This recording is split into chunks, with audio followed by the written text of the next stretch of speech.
Hi, welcome. It's Meredith. I'm here with our message for Monday, the 16th of March, 2020. We're using Wheel of the Year Tarot for our message today. We've got 3 cards off the bottom of the deck. Let's see what those are about. This is our potential theme running through the day, energetic theme.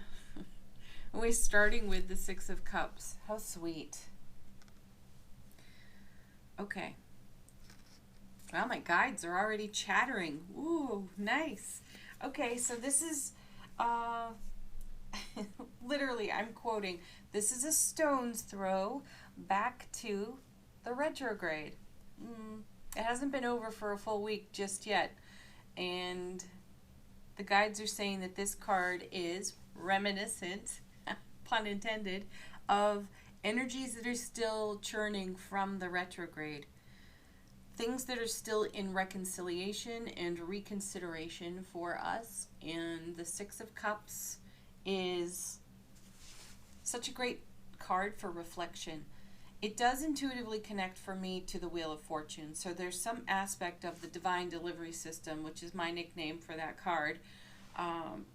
There's something of the divine delivery system connected to this, meaning that the universe is providing us an opportunity of some sort,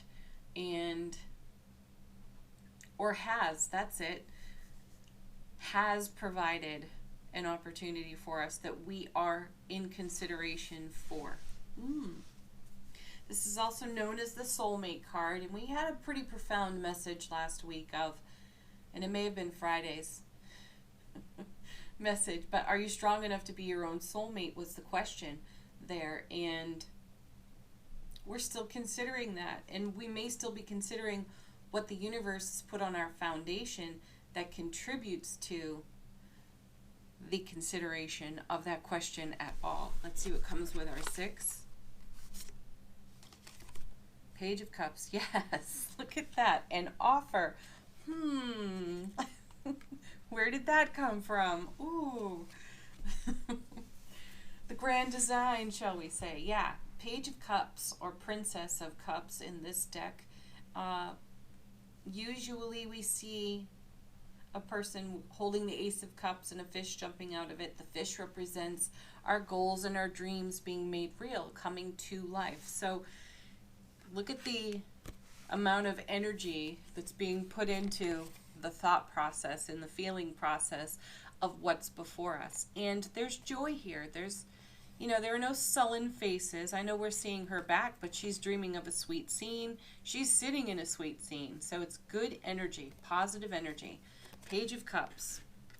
Now, that is, as I feel intuitively, an offer that's been made that we're in consideration for, or we are about to make some kind of an offer and we've been in consideration of doing it.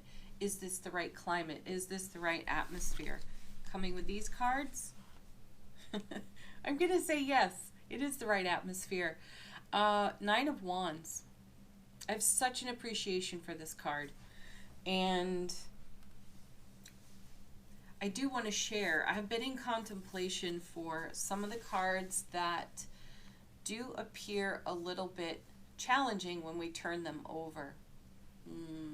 In particular, I have been taking a look at the 7s in tarot. Specifically, the 7 of Swords, 7 of Cups. Those cards recently schooled me a bit.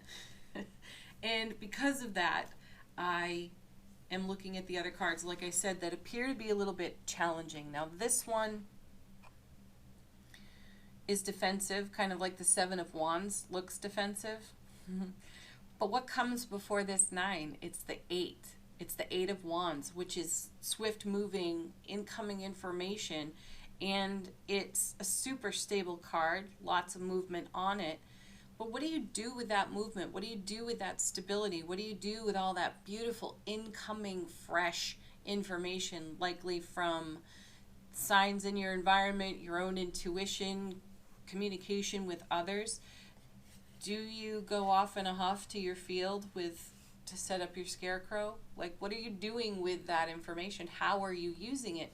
And the 9 of Wands suggests that we've reached a point in our journey where we feel a bit frustrated. He looks it. And that we are weary and considering whether or not we have the endurance to go forward. So, what do these three cards together say? They say that on the Nine of Wands, and I'm speaking intuitively here, that we may be at a point of frustration with an old behavior, thought pattern, belief system, so that if we accept an offer or we make an offer, that it'll go the way prior offers went that we found less than fulfilling. That's belief system. That's programming. And if you're going to get in a huff over anything other than a scarecrow, perhaps it's the consideration of that potential frustration in it and believing that offers you make are going to go the same way they did in the past, or offers extended to you may not be as fulfilling as you think. So the invitation here on these three cards is for you to challenge that either direction, because what's on the other side of the 9 is the 10, where you set down a burden. There's tremendous relief. Right before it is the 8, correct? Before this 6 of Cups is the 5, where we were potentially in a sorrowful place, but then we turned around and discovered there were 2 more cups full of exactly everything we were dreaming for, right? And before the Page of Cups was the 10, pure happiness. So really take a full 360 view of the energy that you are engaging in, that you are investing in, and ask yourself how you're doing it. Are you doing it in an old programmed way, or are you doing it in the spirit of curiosity, wonder, and optimism? These cards point you toward wonder and optimism. Remember, for weeks we've seen, for weeks, months, we've seen how stable the foundation is. So stable that every time we've turned over the tower recently, we've had a hand in taking down what was unstable with the tower. It wasn't something that was in shock and awe mode. It was, hey, that's no surprise. Look at that. It's got to go. And we did it. So consider, then reconsider. That's how you make a strong soulmate out of yourself. Okay, our first card.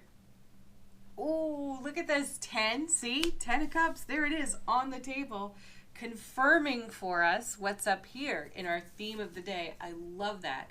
You know that the 10 is one of the happiest in tarot. One of.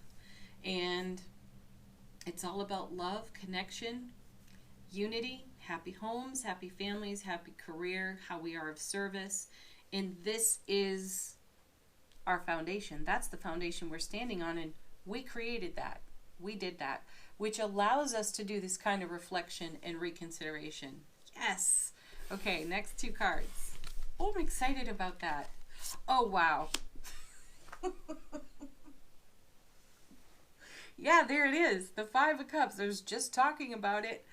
Oh, fantastic. I love when the cards do this for me.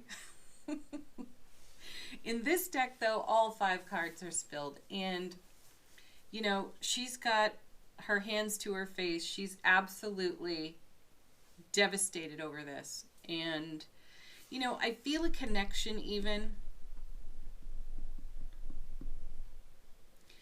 to the message we had about deciding to move into better circumstances. We did that. We've kept our focus on our fulfillment, our happiness, our satisfaction. That's what this 10 is all about. And there's this point of bittersweet energy for us when we move on from something, because of the comfort of familiarity. It is really like putting on a new pair of shoes. You know you have to break them in, but you're really glad you have them.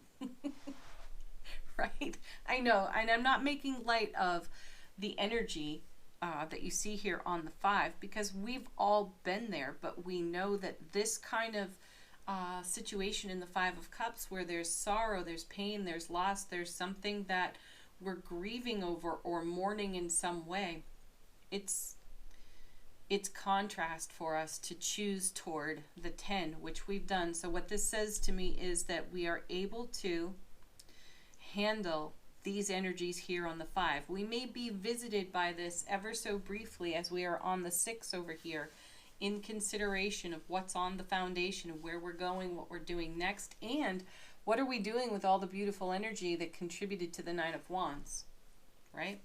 So coming with our 5.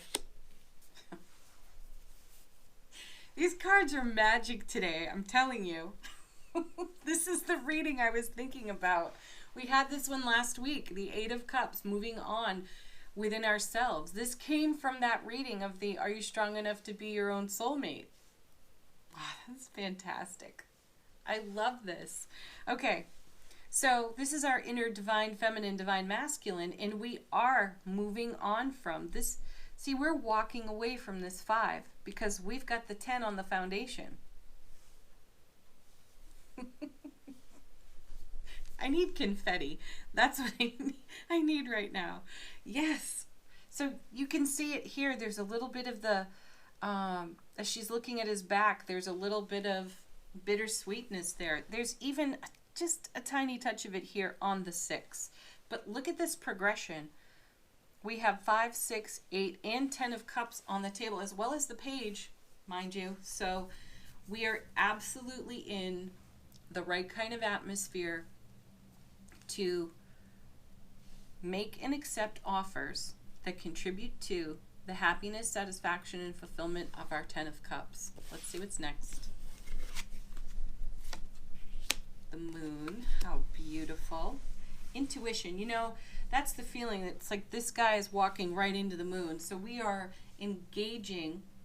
I love this too, because masculine energy, our own divine masculine, is action oriented, and the action that we're taking within divine masculine within self is to walk toward the moon, walk right into our intuition. So you can consider, reminisce, and go into nostalgia all day long, and you can replay the things that you feel were less than ideal in your past until you're blue in the face.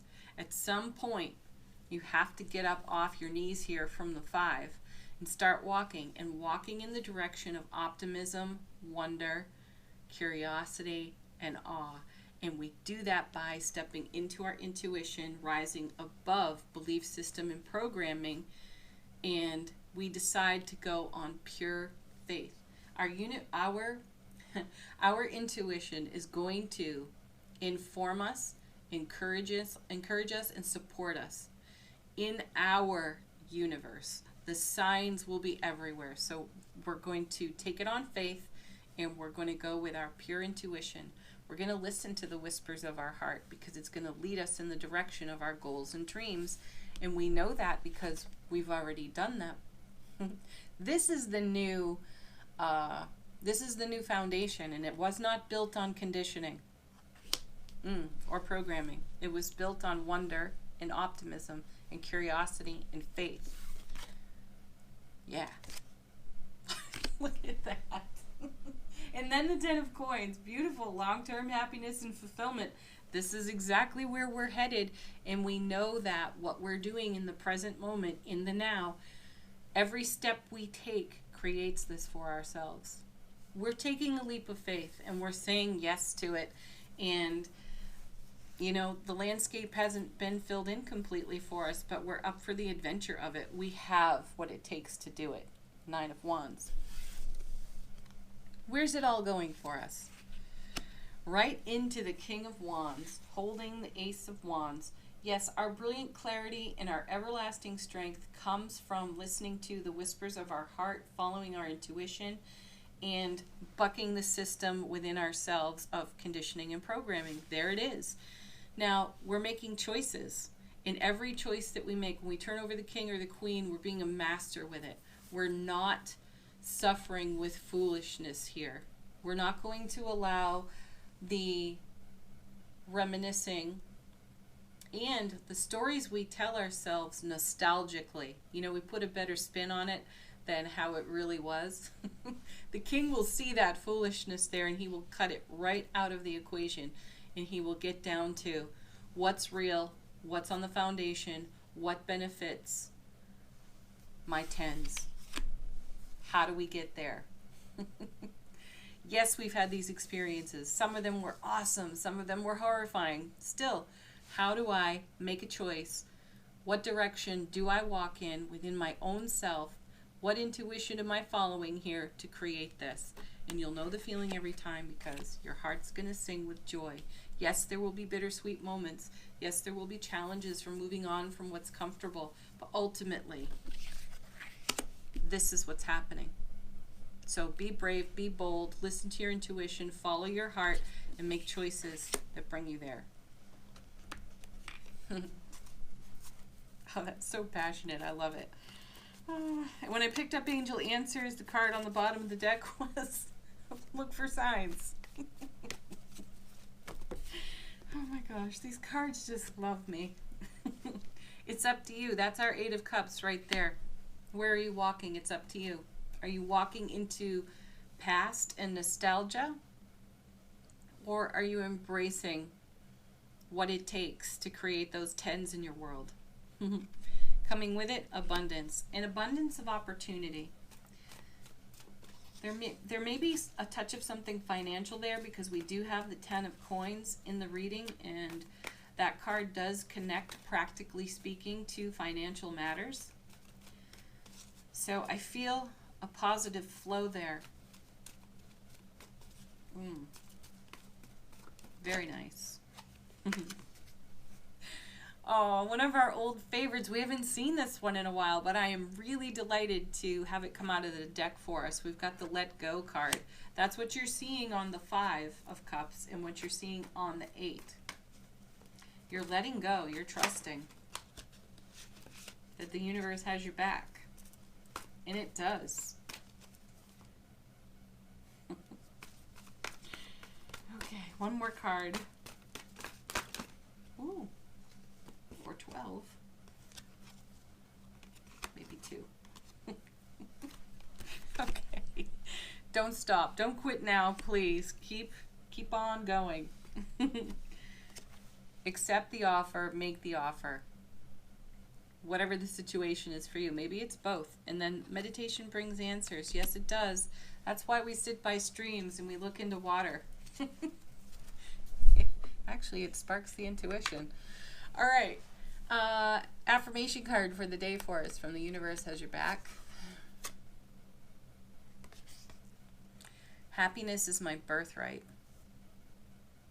One of the most profound cards in the deck. If you really think about it, I think it was Deepak Chopra I was listening to, or one of the books of his that I read.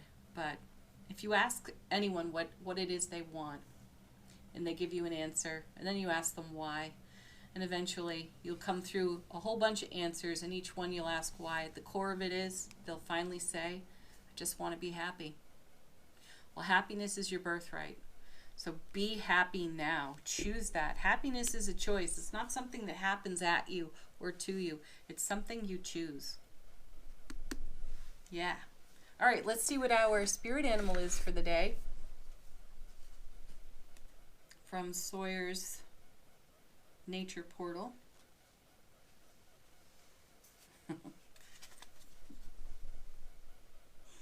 Oh, perfect. Squirrel. Squirrel spirit. Look at him try to rob that bird feeder. They're masters at it. Yeah, that's a great way to meditate too. Watch what's going on at the bird feeder. All right, that's for you to look up. Check out Squirrel Spirit and have a beautiful Monday, everybody. Thank you so much for watching. I'm so appreciative of all your likes, shares, comments. Peace, love, joy, blessings, and great happiness to each of you. Bye for now. Namaste.